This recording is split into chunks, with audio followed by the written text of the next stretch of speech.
Blue Origin suffered a massive rocket explosion on the launch pad at their Launch Complex 36 on Cape Canaveral Space Force Base in Florida.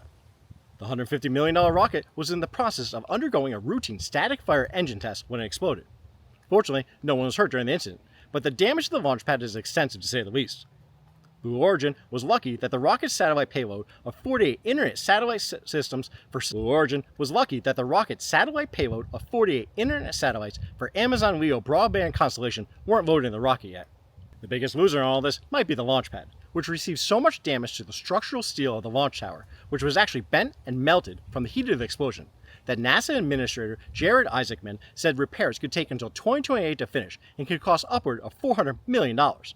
A multi-year launch pad repair could dramatically delay NASA's future Artemis missions to the moon, which Blue Origin was holding the contract to deliver a lunar lander to the surface of the moon using a new Glen rocket that's similar to the one that exploded on the launch pad. This was Blue Origin's only launch pad. NASA has already invested over $3.4 billion into Blue Origin's lunar lander project, which is scheduled for the Artemis V mission. Sadly, this was Blue Origin's only launch pad.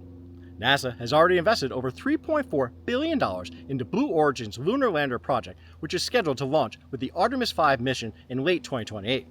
So there's still a glimmer of hope for Blue Origin to still figure out what went wrong, rebuild the launch pad, and safely return to flight without too much of a delay. Maybe.